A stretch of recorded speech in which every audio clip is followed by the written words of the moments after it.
쓸데없는 자 왜 구속하여 주는지 난 알 수 없도다. 내가 믿고 또 의지함은 내 모든 영편하시는 주님 늘 보호해 주실 것을 나는 확실히 아네. 왜 내게 굳세 믿음과 또 복음 주셔서 내 마음이 항상 편한지 난 알 수 없도다. 내가 믿고 또 의지함은 내 모든 영편하시는 주님 늘 보호해 주실 것을 나는 확실히 아네. 왜 내게 성령 주셔서 내 마음 감동해 주 예수 믿게 하는지 난 알 수 없도다. 내가 믿고 또 의지함은 내 모든 영편하시는 주님 늘 보호해 주실 것을 나는 확실히 아네. 주 언제 강림하실지 혹 밤에 혹 낮에 또 주님 만날 그곳도 난 알 수 없도다.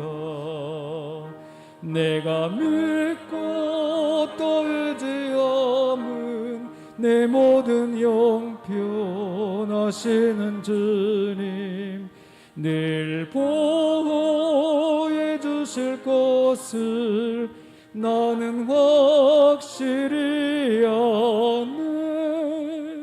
아멘. 311장입니다. 311장입니다.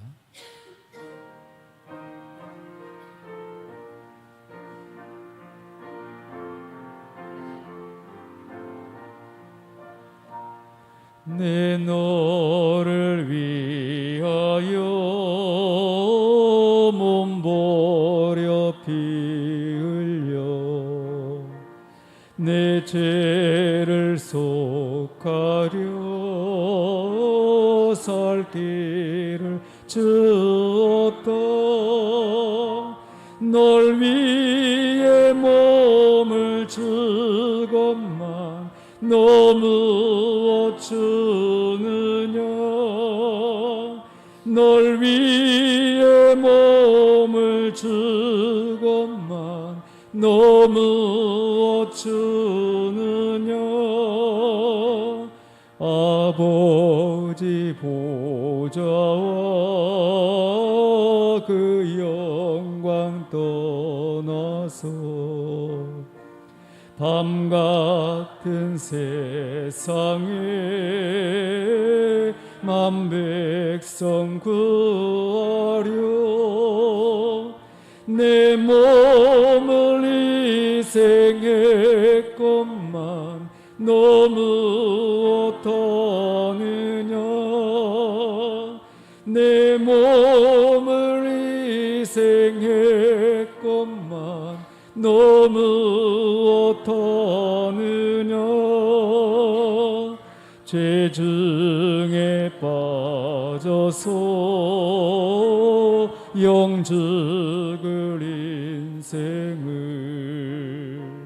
구하여 주려고 나 피를 흘렸다. 내 죄를 대속했건만 너무 어떠느냐 내 죄를 대속했건만 너무 어떠느냐. 다 같이 기도하겠습니다. 하나님, 우리에게 모든 것을 주셨건만 사람의 영광을 구하지 않게 하시고 하나님의 영광을 구하며 유순한 유모처럼 하나님의 사랑과 은혜로 대하게 하시고 사랑의 수고와 또 믿음의 역사와 소망의 인내를 낳게 하여 주시기를 원합니다. 이 아침에도 성령 충만과 말씀을 허락해 주시기를 우리 주여 삼창하시면서 기도하겠습니다. 주여, 주여, 주여. 아버지 하나님, 은혜와 사랑을 감사합니다. 이 아침에도 역사해 주시기를 원합니다. 성령의 충만 은혜를 허락하셔서 하나님의 귀한 사랑과 은혜를 알게 하시고 아버지 하나님, 사람의 영광이 아니라 하나님의 영광을 나타내기를 원합니다. 하나님만 바라볼 수 있기를 소원합니다.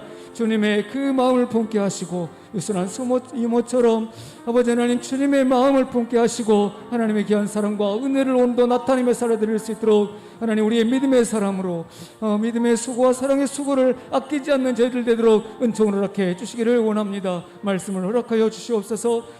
충만으로 인도하여 주시옵소서. 은혜와 사랑을 감사하며 이 시간 정한상 장로님 기도해 주시고 이어서 스테반 루디아 독송하겠습니다. 지금까지 인도해 주시는 사랑의 하나님, 특별 새벽기도의 셋째 날 오늘 하루를 새벽기도로 열게 해 주심을 감사합나이다. 성령님 인도하시사 목사님의 말씀을 들을 때 집중하여 말씀의 은혜 받게 하옵소서. 지금 거주하는 곳이 하나님께서 인도해 주신 은혜를 깨닫게 하옵소서. 거주하는 곳에서 가지고 있는 은사로 이웃에게 복음을 전할 때 예수님을 만나게 하시사 주님을 영접하고 예배를 드리게 하옵소서. 가정과 자녀들과 모든 분들이 지혜와 성령이 더욱더 충만케 인도하여 주시옵소서. 입시생과 취업생들을 잘 준비하여 좋은 결과로 하나님께 영광 돌리게 하옵소서. 사람들을 기쁘게 하려 함이 아니오 하나님을 기뻐하는 삶으로 살도록 인도하여 주시옵소서. 우리 모두 다 하나님을 아는 예수를 믿고 아는 일에 하나가 되어 그리스도를 닮아가는 온전하고 성숙한 그리스도인 되기까지 장성하게 하옵소서. 대통령과 이정단과 국회의원들은 자기 자신의 욕심과 탐욕을 버리고 정직하고 바른 정치를 하게 하옵소서. 통일한국, 성경한국, 부흥왕국이 되게 하옵소서. 성전의 두 기둥인 보아스와 야긴처럼 교회의 기둥들이 되어 예배의 목, 전도의 목, 기도의 목, 봉사의 목을 잘 감당하게 하옵소서. 담임 목사님, 주님 장중에 붙들어 주시고 피곤치 않게 인도하시 주시사 성령과 지혜가 더욱더 충만케 하옵소서. 능력의 말씀이 되게 하옵소서. 예수님의 이름으로 기도하옵나이다. 아멘.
감사합니다.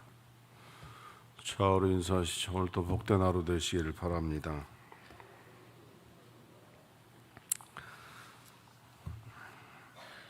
데살로니가전서 2장 11절 10절부터 12절까지 보겠습니다.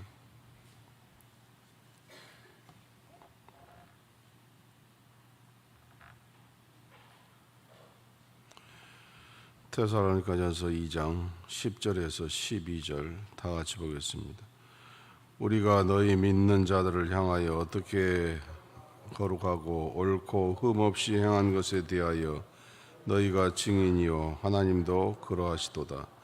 너희도 아는 바와 같이 우리가 너희 각 사람에게 아비가 자기 자녀에게 하듯 권면하고 위로하고 경계하노니 이는 너희를 부르사 자기 나라와 영광에 이르게 하시는 하나님께 합당히 행하게 하려 함이니라. 아멘.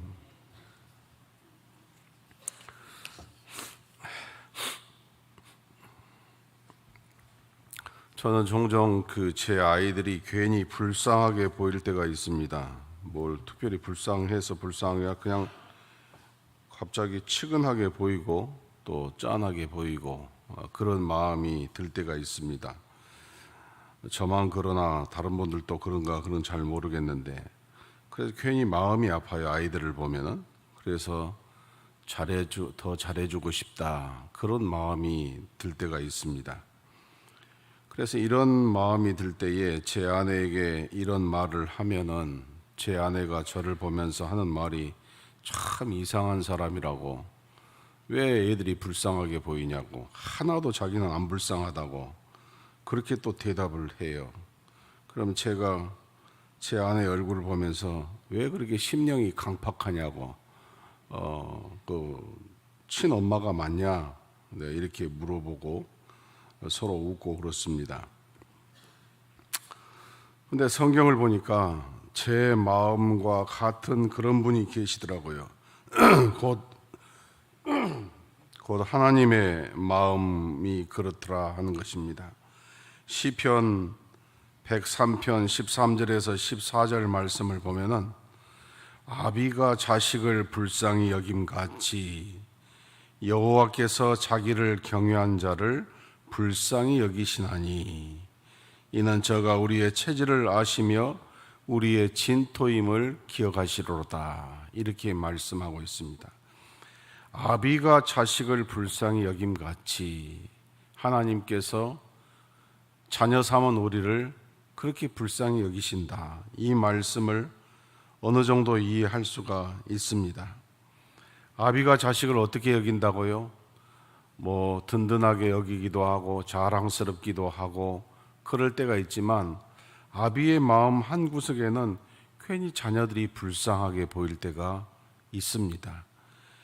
하나님이 우리를 어떻게 보신다고요? 꼭 네 마음처럼 너를 본다. 꼭 네가 네 자식을 보는 것처럼 내가 너를 보고 있다. 이렇게 설명을 하시니까 훨씬 하나님의 마음을 이해하기가 쉽습니다. 사도 바울은 데살로니가전서 2장 7절 이하에서는 데살로니가 교인들을 어미의 심정으로 보았습니다. 그런데 오늘 이 데살로니가전서 2장 11절 말씀을 보니까 이번에는 아비의 심정으로 데살로니가 교인들을 보고 있는 것을 보게 됩니다. 그렇습니다. 어떨 때는 엄마의 심정으로서, 어떨 때는 아버지의 심정으로서 서로를 본다는 것이 얼마나 귀한 일인가. 남처럼 본다는 것은 참 불행한 일입니다. 성도가 성도를 보고, 교역자가 성도를 보고, 성도가 교역자를 보고, 이런 관계가 어떤 관계인가? 때로는 어머니의 마음처럼, 때로는 아버지의 마음처럼. 그러면 설명이 다 될 것 같습니다. 오늘 이 보았던 본문의 내용은 우리가 우리의 자녀들이나 우리가 양육하고 있는 사람들이나 또 주일 학생들이나 믿음의 후배들을 어떤 마음으로 보고 섬겨야 될 것인가를 설명해 주고 있는 중요한 동사가 세 가지가 나옵니다. 첫 번째는 여기 11절 말씀의 뒤쪽에 보면은 너희 각 사람에게 아비가 자녀에게 하듯 권면하고 위로하고 경계하노니 그랬습니다. 그래서 첫 번째 우리가 생각하고자 하는 것은 아버지의 권면으로 양육하자 하는 것입니다. 아버지 마음으로 권면하면서 양육해야 된다. 영국의 식민지로 있었던 인도인들에게 그 나라를 빼앗긴 시리와 절망 중에 있었던 영국인들에게 희망을 주었던 인물이 있습니다. 바로 간디지요. 간디가 어떻게 인력 유명한 인사가 되었느냐? 그의 말 한마디 때문에 그가 그렇게 위상이 올라가기 시작했습니다. 어느 날 간디가 많은 사람들과 함께 거리를 가고 있는데 한 할머니가 굉장히 슬퍼서 길에 엎드려서 울고 있었습니다. 이때 간디가 가던 길을 멈추고 그 할머니를 붙잡고 그의 주머니에서 수건을 꺼내서 그 할머니의 눈물을 닦아주면서 이런 말을 했습니다. 모든 사람의 눈물을 닦아주고 싶어요. 그러나 내게 손이 모자라군요. 이런 말을 했습니다. 모든 사람의 눈에 눈물을 닦아주고 싶어요. 그런데 제게 손이 모자라군요. 이 말이 인도인들에게는 굉장한 감동을 주었다고 합니다. 당시 가난과 질병과 자유를 빼앗긴 억압 속에 있었던 인도인들에게 이런 지도자가 있구나. 모든 사람들의 눈에 눈물을 닦아주고 싶은 그런 마음을 갖는 지도자가 있구나. 그런데 손이 모자라서 저렇게 열심히 다니면서 눈물을 닦아주는 지도자가 있구나. 이 말 한마디에 영국 사람들이, 인도 사람들이 모두가 다 감동을 받고 나라를 위하여서 마음을 합해요. 독립에 대한 부르짖음이 커지기 시작했다는 겁니다. 말의 위력이라는 것이 참 무섭습니다. 권면과 격려가 명약이 될 때가 있고, 또한 말이 이 부정적인 저주의 말이나 원망의 말이나 비판의 말이 독약이 될 때가 있습니다. 하나님은 우리의 아버지가 되신다고 그랬습니다. 그분이 자녀된 우리에게 하시는 말씀이 독약이겠습니까? 명약이겠습니까? 왜 우리가 하나님의 말씀을 다 삼켜야 되느냐? 그 이유는 하나님 아버지의 말씀은 명약일 것이라는 믿음 때문입니다. 그래서 두말하지 않고 하나님 말씀 앞에는 아멘을 하는 것입니다. 반면에 우리가 아버지요 어머니가 되었다고 우리 자녀들에게 다 명약을 먹이고 있는가? 내가 내 아이의 아버지고 어머니임에도 불구하고 종종 자녀들에게 독약을 먹이는 아비와 어미가 있습니다. 그래서 자녀들이 부모의 말 때문에 평생 상처를 가지고 있는 자녀들이 있다는 것을 다 아실 것입니다.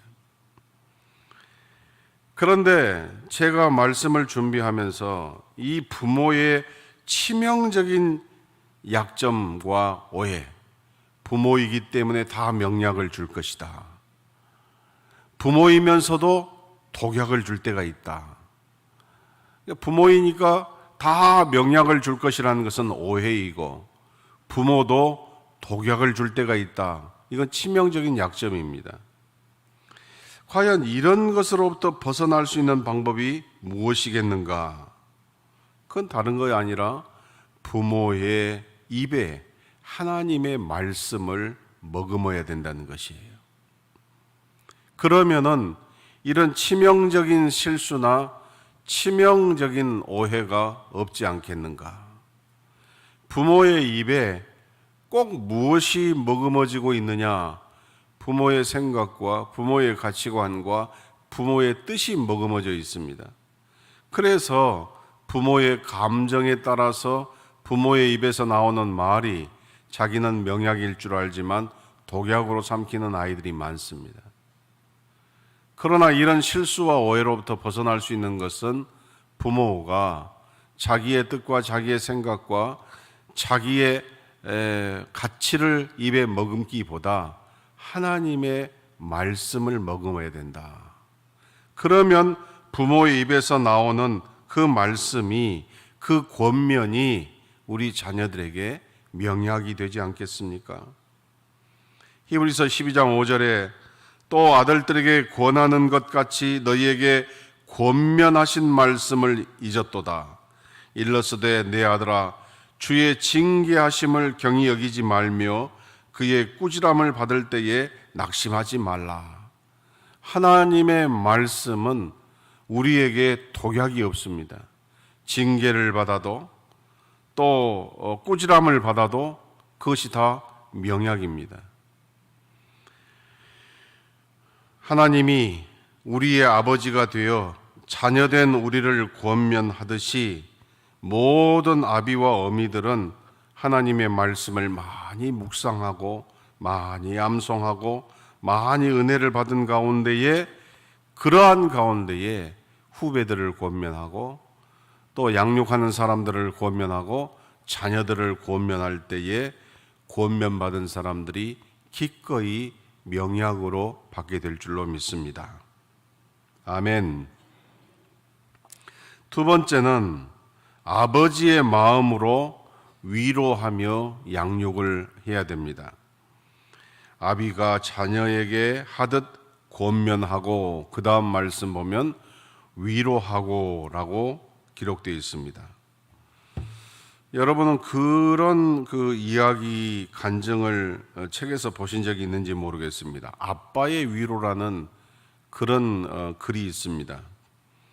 한 사람의 간증인데 여행에서 돌아오다가 가족들이 큰 교통사고를 당했습니다. 그 사고로 아들은 2개의 보조다리 없이는 걸을 수 없는 장애를 갖게 되었습니다. 근데 아들보다는 덜했지만 아빠도 보조다리 없이는 걸을 수가 없었습니다. 아들은 고등학생인데 이 사춘기를 보내고 있는 아들이 어느 날부터 보조다리를 차고 다니는 인생이 되었으니 죽고 싶을 정도로의 열등감에 사로잡혀 살게 되었습니다. 이 아들은 밥도 먹지 않고 책상에 엎드려 날마다 우는 날이 많았습니다. 그때 제일 위안이 되어 주었던 사람이 아빠였습니다. 왜 더 아빠를 의지하였느냐? 아빠도 아들처럼 똑같은 아픔을 가지고 있기 때문이었습니다. 그래서 아빠의 위로와 아빠의 사랑은 아들로 하여금 이 위기를 넘기고 대학에 입학하게 되었습니다. 대학 입학식 때 아빠가 엄마랑 같이 따라와서 아들아, 네가 자랑스럽다 하고 말하면서 눈물을 글썽거렸습니다. 그리고 입학식을 끝내고 나올 때에 눈앞에서 아주 기가 막힌 긴박한 상황이 벌어지고 있었습니다. 그건 다른 게 아니라 차도로 한 어린 꼬마 아이가 뛰어들었고 저쪽에서 또한 차가 질주하고 있는 것을 보게 되었습니다. 그런데 아들이 그런 상황 속에서 눈앞에서 믿을 수 없는 일을 보고 말았습니다. 뭐냐? 그동안 목발이나 보조 다리를 끼고 사는 아빠가 마치 정상인처럼 뛰어가서 그 차도로 뛰어간 어린아이를 가로채어서 안고 돌아 들어온 것이었습니다.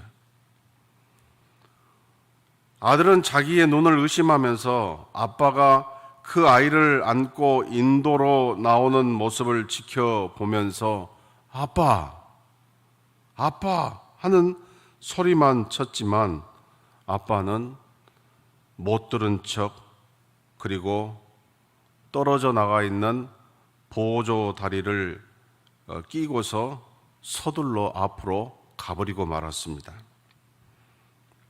옆에 있는 엄마에게 엄마도 봤지? 아빠 걷는 거. 엄마의 얼굴은 담담했습니다.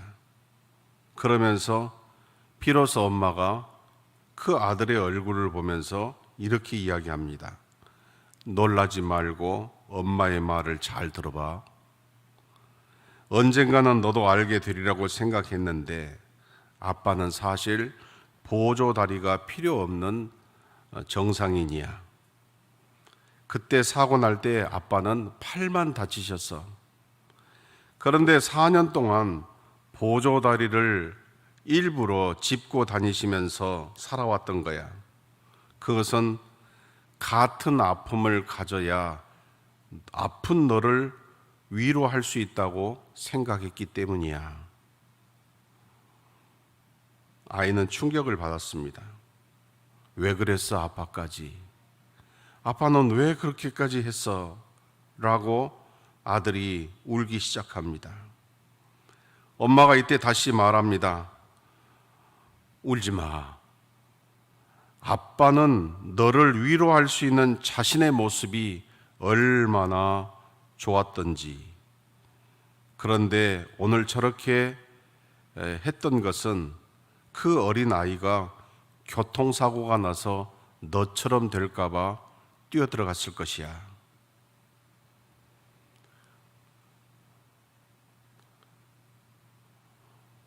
만왕의 왕 하나님이 되신 예수님께서는 그러실 필요가 없음에도 불구하고 이 세상을 사람의 모습으로 오셨습니다.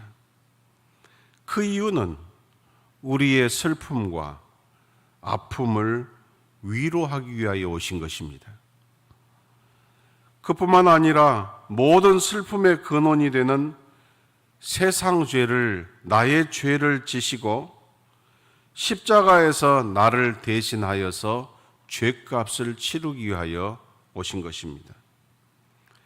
그래서 우리들은 주님의 위로가 이 세상에서 제일 크고 주님의 사랑이 이 세상에서 제일 크고 주님의 긍휼이 이 세상에서 제일 크다는 것을 고백하게 된 것입니다.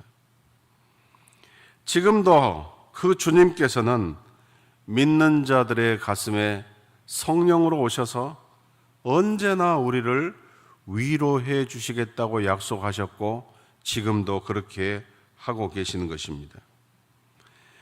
고아의 우는 소리에 보모가 응대하는 것처럼 환자의 부르는 소리에 간호사가 응답하는 것처럼 억울하게 체포된 사람에게 변호사가 응대해 주는 것처럼 젖 먹는 아이의 우는 소리에 어머니가 응대하는 것처럼 성령님은 오늘도 우리가 어떤 사연 속에서든지 부르짖는 우리의 부르짖음과 눈물에 응답하시고 위로해 주시는 분이신 것입니다.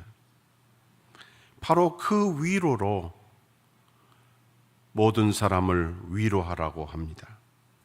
고린도후서 1장 3, 4절 말씀에 찬송하리로다 그는 우리 주 예수 그리스도의 하나님이시여 자비의 하나님이시여 모든 위로의 하나님이시며 우리의 모든 환난 중에서 우리를 위로하사 우리로 하여금 하나님께 받은 위로로서 모든 환난 중에 있는 자들을 능히 위로하게 하시는 이시로다. 시편 55편 22절 내 짐을 여호와께 맡겨버리라 너를 붙드시고 의인의 요동함을 영영히 허락지 아니하시리로다. 여러분, 이 아침에도 하나님의 위로를 받기를 주님의 이름으로 축원합니다. 어떠한 슬픔이 있습니까? 어떤 아픔이 있습니까? 어떤 큰 근심이 있습니까? 하나님의 위로를 받으십시오. 그분의 위로는 우리의 모든 눈물과 근심과 걱정과 아픔을 다 씻어내 주실 수 있는 능력의 위로가 되심을 믿으시기 바랍니다. 세 번째는 아버지의 마음으로 경계하며 양육을 하라고 했습니다. 아비가 자기 자녀에게 하듯 권면하고 위로하고 그 다음 보면 경계하노니 그랬습니다. 이 경계라는 성경의 원문을 보면은 마르티로메노이라는 단어를 썼는데 본래는 증인이 되다, 증거하다 이런 뜻인데도 여기에서 그 의미가 다르게 쓰였는데 더욱 많은 권위를 가지고 권면하다 이런 뜻입니다. 또 이것이 다를 때에는 필요할 때 적절하게 시행되는 엄한 훈련 이렇게 뜻이 성경사전에 쓰여 있습니다. 우리는 좋은 게 좋다는 식으로 살 때가 많습니다. 그런데 간혹 좋은 게 좋다는 식으로 적당하게 넘어가던 것이 그것을 자녀에게 대하면은 우리 자녀들에 대한 경계가 게을러질 때에 이 자녀들이 버릇이 없어지고 타락하는 것을 우리가 많이 배웠습니다. 군인들이 만약 경계를 게을리할 때에 그 부대만 망치는 것이 아니라 나라를 망칩니다. 운동선수가 경계를 게을리할 때에 결국 그 경기에서 패할 뿐만 아니라 자기 자신에게도 패하는 것입니다. 성도가 만약 경계를 게을리하고 무시하면은 어느 날부터 자기도 모르게 이단성을 띠게 되고 그러다가 사탄 마귀의 앞잡이가 되고 마는 것입니다. 이렇듯 경계를 무시한 결과는 엄청납니다. 그래서 경계를 잘 하면서 양육을 해야 되는 것이에요. 오늘도 우리 자녀들이 밖에 나가서 무엇을 할 것이라고 확신을 하실 수가 있습니까? 늘 하는 말씀들이지만 내가 아는 자녀와 자녀가 아는 자녀, 자기 자신과 다른 사람이 알고 있는 자녀와 하나님이 알고 있는 자녀가 동일할까요? 모든 부모들은 자기 자녀들이 자기 눈앞에서 행동하는 정도로 알고 있습니다. 그러나 우리의 자녀들은 부모의 상상을 초월합니다. 그러기 때문에 우리 부모에게 맡겨주시는 귀한 사명이 뭐냐? 경계하며 양육을 하라는 것입니다. 많이 다릅니다. 그래서 항상 기도와 말씀과 성령으로 우리 자녀들을 경계하면서 양육해야 됩니다. 학생을 가진 교사들이나 구역원들을 가진 구역장들이나 회원들을 가진 회장들이나 성도를 가진 목사나 반드시 잊지 말아야 될 것이 기도와 말씀과 성령으로 경계한다는 것을 게을리해서는 안 되는 것입니다. 오늘의 말씀을 정리합니다. 아비가 자녀를 권고하고 위로하고 경계해야 되는 이유를 12절에서 이렇게 말씀하고 있습니다. 다 같이 봅니다.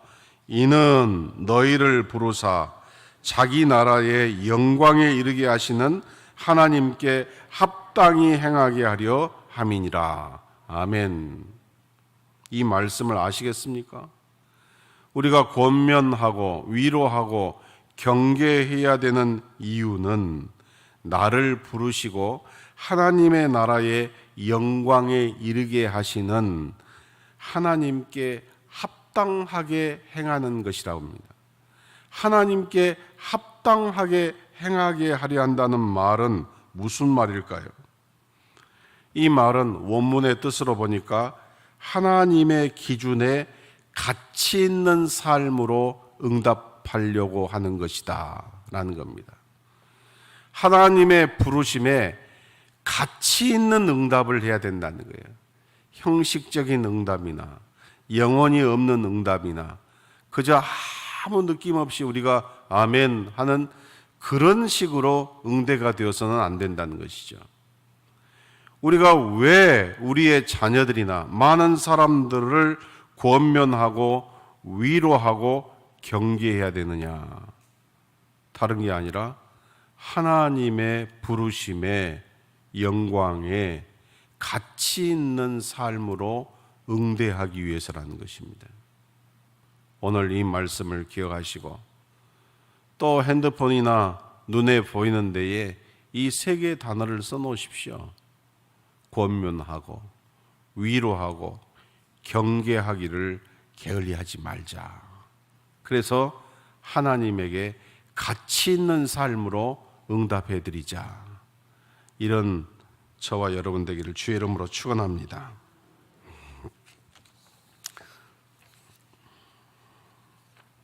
찬송으로 불러야겠네. 이거 어렵네. 406장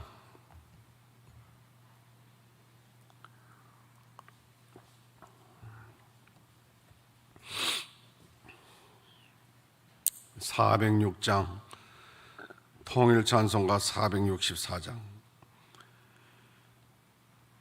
고난 내 영혼 편히 쉴 곳과 풍랑 일어도 안전함 보고 폭풍까지도 다스리시는 주의 영원한 바르지에 주의 영원하신 팔 함께하사 항상 나를 붙드시니 어느 곳에 가든지 요동하지 않음은 주의 팔을 의지함이라. 4절 능치 못한 것 주께 없으니 나의 일생을 주께 맡기면 나의 모든 짐 대신 지시는 주의 영원한 바르지에 주의 영원하신 팔 함께하사 항상 나를 붙드시니 어느 곳에 가든지 요동하지 않음은 주의 팔을 의지함이라. 아멘. 오늘 또 우리가